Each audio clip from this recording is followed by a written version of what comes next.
Hear that noise in the background right there? That's the Xbox 360.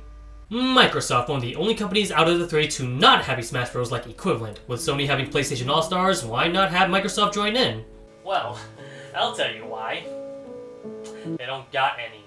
This was one of the hardest lists I had to come up with, mostly because Microsoft doesn't really have too many standout characters, hence why making a roster of 40 characters was fairly difficult, but I think I did a good enough job to satisfy Microsoft fans, hopefully. Please don't kill me. I'll be changing the format of this video a little bit compared to the Sega Smash Bros. Video we made last time, so instead of having 3 separate games, we're just going to go all in with one game and all 40 characters. And I will be organizing them from the oldest IP to the newest IP, with some unlockables sprinkled into them just to make them feel a little bit more special. I'll also be including some third-party characters as well, but I'm not just going to add anyone out willy-nilly. They have to be associated with the Xbox brand in some capacity, and trust me, I'm gonna need these guys because the amount of Microsoft IP that I actually research is just absolutely dreadful. So, let's get started with Microsoft's first ever video game. Jetpac. You know, Jetman from the famous video game Jetpac, Microsoft staple mascot. No? No one's ever heard of him before? Just me? Joking aside, this is the oldest Microsoft property I can think of, and I'm sure you guys know the story about Rareware, right? Since Rareware was around before Microsoft got into the industry, it makes sense for Rareware's property to be the first ones mentioned. And what better character than Jetman from the Jetman series? He's an astronaut with a jetpack, so he'll fly around and shoot things. Maybe even utilize some of his vehicles as well. With Battletoads, I decided to go for all 3 characters, Rash, Zitz, and Pimple. They can all play relatively similar to each other with the giant fist and the wrecking balls. Some of their properties may be different, such as strength, knockback, defense, vitality, and size, but more or less each of these 3 characters will be echo fighters of each other. Our third game hails from the acclaimed fighting game series Killer Instinct. Jago is the mascot, so it'll make a lot of sense for him to be our playable character, and while we're at it with the Killer Instinct series, I want his sister Orchid to be in it as well. While Jago is the mascot, Orchid is the popular girl, so to satisfy those who love her, let's add her into the mascot's brawler. These 2 retrospective characters play completely differently, so I believe she'll be more of a unique character in that aspect. Of course, what 90s kid can forget about one of Nintendo 64's system sellers, Banjo-Kazooie? Man, I loved this game as a kid, and while we're at it, Microsoft, where the fuck's our Banjo 3? Don't you dare give me that nuts and bolts bullshit, that doesn't count! Oh well, to redeem Microsoft's negligence over one of their most requested IPs, if they make a Smash Bros.-like game, please put Banjo-Kazooie in. Nothing would make me more happier than that.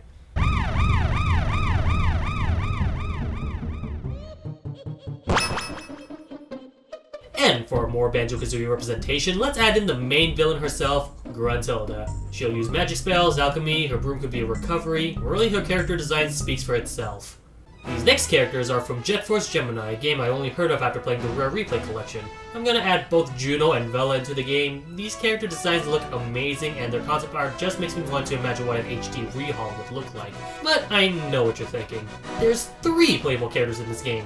Why aren't you including Lupus into the roster? Well...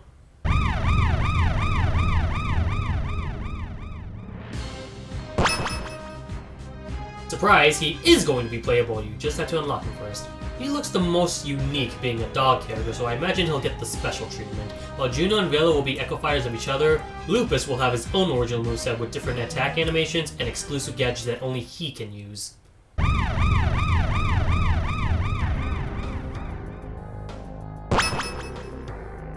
Continuing on with the unlockable Rareware characters, we've got Joanna Dark. She'll be a very unique character with her own sets of gadgets and weapons. Imagine her being a female James Bond, who, interestingly enough, Rareware also developed back in the day with GoldenEye for the N64. He's not on the list because, you know, licensing issues, and I don't know if Papa Activision would allow us to have fun, so Joanna Dark will be the next best thing.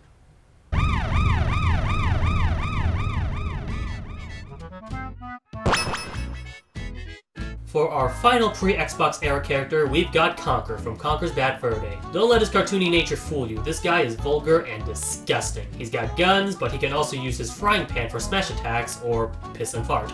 Yeah, he may be a little bit too mature for a T-rated Smash Bros. Clone, so I can't really imagine him being his own unique self without being completely censored. Hopefully not a whole lot will get altered, I really want Conker to be in it.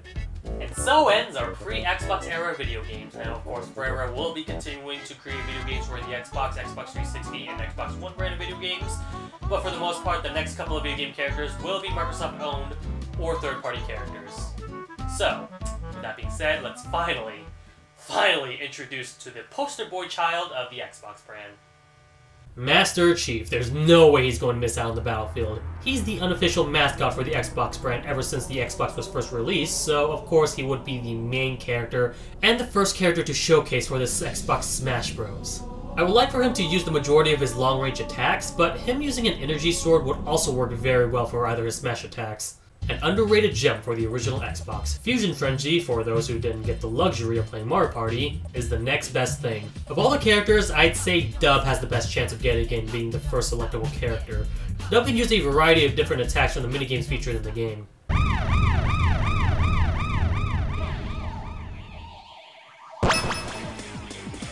Blinx the cat wasn't too popular.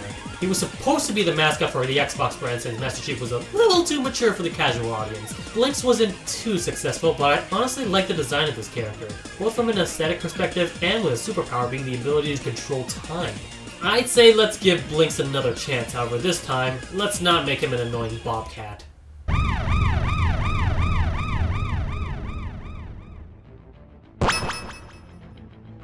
For our first third-party character, we've got Konami's Raiden, who originally appeared in Metal Gear Solid 2: Sons of Liberty. This was the first Metal Gear Solid game for the Xbox, and Raiden is mostly associated with the Xbox brand, being present with Metal Gear Rising: Revengeance for the Xbox 360, and being a time-exclusive Jamais Vu mission for the Xbox One and Xbox 360 versions of Metal Gear Solid 5 Ground Zeroes. Now, I know what you're possibly thinking. Raiden was in PlayStation All-Star, so wouldn't he be more associated with PlayStation? Nope. I'll save my opinion for PlayStation All-Stars another time, but the third-party characters, aside from Heihachi from Tekken, really has not much connection with Sony. Dante uses his DMC model, Raiden was there to only promote Metal Gear Rising: Revengeance, and both Big Daddy and Isaac Clarke appeared in other systems as well. I know Metal Gear is mostly associated with PlayStation, being that Metal Gear Solid originated on the PlayStation 1, and Metal Gear Solid 2 did come first on the PlayStation 2, but I mostly associate Solid Snake as a Metal Gear rep for PlayStation instead of Raiden, so I honestly think Raiden should be an Xbox Smash Bros. Character.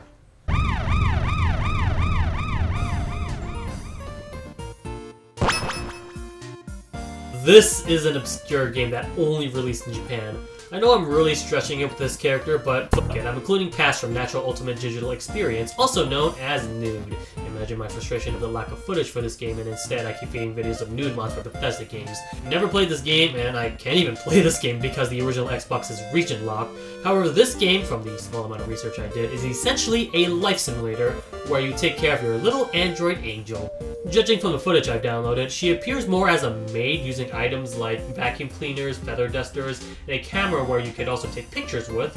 Other than that, I really have no clue. She might as well serve more as a joke character, if anything. Here is another Rareware representative, Cooper from Grabbed by the Ghoulies. Not a popular character, I realize, but an important one for Xbox early days with Rareware. He's even included in the Rare Replay collection, so I think he deserves some representation. Alongside...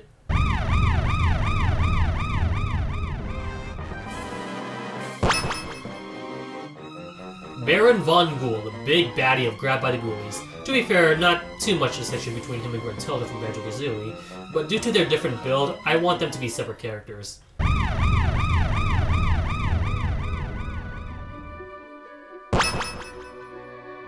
Fable is one of the few classic RPG characters Microsoft has developed, so there's no better character to showcase than the hero of Oakvale. That's actually his name, believe it or not, as he has no canonical or official name. He's a little boy with a sword, but he can also conjure up magic spells. I have never played any of the Fable games, so honestly, whatever your imagination conjures up would be fitting for the hero of Oakvale. Kameo, one of the launch titles for the Xbox 360, her ability to transform into various of different animals would do wondrously for the fighting, and she could easily conjure up magic spells. Now that I think about it, she kind of reminds me a little bit of Shantae, just with less hair whipping.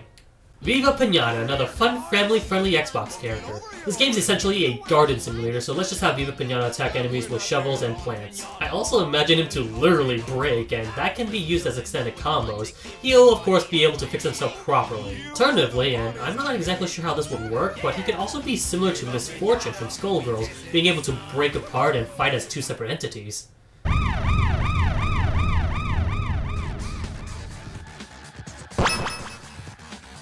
Dead Rising was at first an Xbox exclusive title up until Dead Rising 2, and it was a great game to showcase the amount of NPCs the Xbox 360 can handle. Frank West is mostly associated with Dead Rising, so let's add him in. With the use of various different attacks and skills from wrestling to silly slapstick, Frank West would be a creative fighting game character. Gears of War, another popular series made by Microsoft Studios, so let's add in Marcus Phoenix. He's got a gun that can turn into a chainsaw, so let's have him swing around the weapon while at the same time having the ability to shoot from long range as well.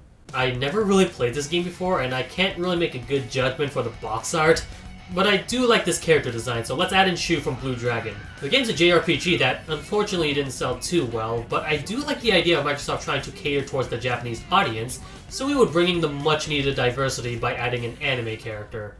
The main character for the Crackdown series. He or she has no defined name other than apparently White Agent, Black Agent, and Asian Agent, but Crackdown is a popular series and Microsoft seems to be pushing inclusivity with their video games, so let's add in the Crackdown characters. Lost Odyssey, another forgotten JRPG title within the Xbox 360 brand. However, unlike Blue Dragon, it was one of the best-selling Xbox 360 games in Japan. Surprised they didn't push this game any further due to the amazing reception it got, but let's remember the legacy from this game by bringing in Kayam. Kayam will be a strong and powerful character. Imagine him as Ganondorf, but with a sword.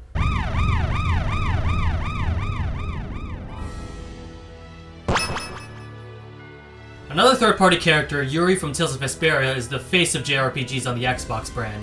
Being an Xbox exclusive in America up until the Definitive Edition announcement, which was still announced during the Xbox E3 press conference, Yuri has more than proved his worth on Xbox's Smash Bros. Fighting game. He will be another sword-based attacker with a projectile and various different combo attacks, and his final smash can be Divine Wolf Blaze. A great spectacle array of combos like Ike's Great Ether or Cloud's Omni Slash. Splosion Man, an underrated platformer from Microsoft Studios. He and his wife, Miss Splosion, would definitely do nicely for fighting. Using explosion attacks for either special attacks or recovering is always something interesting to pull off from this character. I'd like to add that Miss Splosion would be more of a costume to Splosion Man, similar to Alpha and Olimar, since, aside from gender, there's relatively no difference between the two, so it would make more sense for her to be an alternate costume rather than an Echo Fighter. Love it or hate it, the Kinect during the Xbox 360 era of video games has sold quite a lot. One character to represent the brand very well would be a Dance Central character. Honestly, any character from Dance Central would fit in well, but I'm going to go for Glitch, mostly because he is considered the most popular character. His dancing would add a lot of hip-hop aikido with some electronica dancing as well. Another Kinect-based character is the Gunstringer. This puppet-looking gun-wielding maniac will add more of the cartoony aspect of the shooting games that are represented within Microsoft's cast of characters. He'll have a smaller hitbox, but he'll also have the ability to shoot anywhere he wants, rather than what's in front of him, similar to the tone of Kinect's hardware having 360 motion controls. Alright, some of you have been expecting this little guy. It's Steve from Minecraft. Minecraft is one of the best-selling video games of all time, so having him represented is a no-brainer. He'll be another sword fighter, but he'll also have the ability to use bows and arrows. He'll also have potions to enhance himself or to devalue his opponent's stats, and I want him to play a little bit more like Phoenix Wright from Marvel vs. Capcom, by having him gather materials such as wood, iron, and diamonds, and having him craft those abilities to, once again, enhance his moveset. Like adding more armor for less knockback and damage, or enhancing his sword for more stronger attacks, or even building alongside the stages. Changing the layout of the stage completely unless other characters or himself destroy them. Out of all the Microsoft character rosters, I believe Steve has the potential to be the most creative. Continuing more for the cartoony aspect that Microsoft has, we've got Ori from Ori and the Blind Forest. Ori is a fun game, and Ori is already in a Smash Bros. Like video game Rivals of Aether. He would fit in very well. Quantum Break was one of the few Xbox One titles recently released, so I imagine the main character, Jack Joyce, would fit in very well as a playable character. Not too familiar with the series, but I'm mostly adding him because he's a Microsoft character. Another throwaway character, however this time she has a lot more creativity with her moveset. This is Joel Adams from Recore. She'll have her puzzle ability motif with a combination of action platforming as well. The only downside I see to this character is the fact that her game didn't really sell too well, but I'm mostly adding her to cover up more of the roster space. Senua from Hellblade's Senua's Sacrifice will make a great addition for the roster. With the acquisition of Ninja Theory, Microsoft also happens to own their properties similar to Rareware. However, Nariko is still owned by Sony, and Dante from DMC is obviously still owned by Capcom, leaving our only two options being Kung Fu Chaos, an average kung fu fighting game with cringy fourth wall breaking jokes, and Hellblade, one of the best received Ninja Theory game ever created. Yeah, I'll stick with Senua.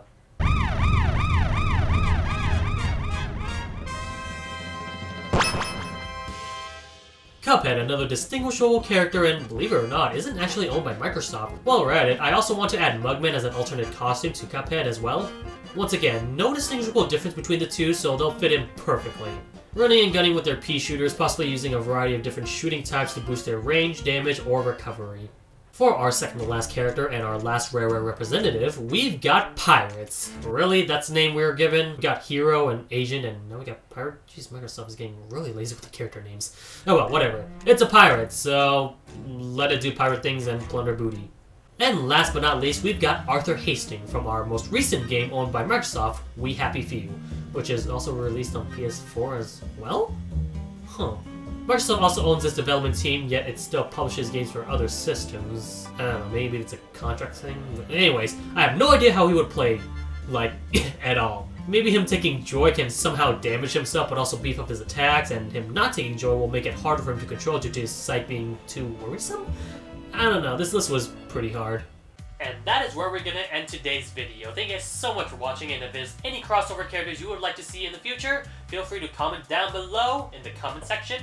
And if there's any Microsoft-owned characters you think I missed out on, feel free to comment down below as well, although knowing my struggles, you guys might have some troubles trying to figure out a character as well. I don't know, maybe more Killer Instinct characters, more Halo characters? If you guys like this video, make sure to click on that like button. It is a very good indication for me to understand whether or not this video does a good job or not. And if you guys have any comments and feedback, I would greatly appreciate you guys commenting down in the comment section down below. You guys have been very, very helpful with the production of this video, and I will await your feedback once again. For now, this is TheBassSinger signing out. Thank you guys so much for watching, and I'll see you guys in the next video.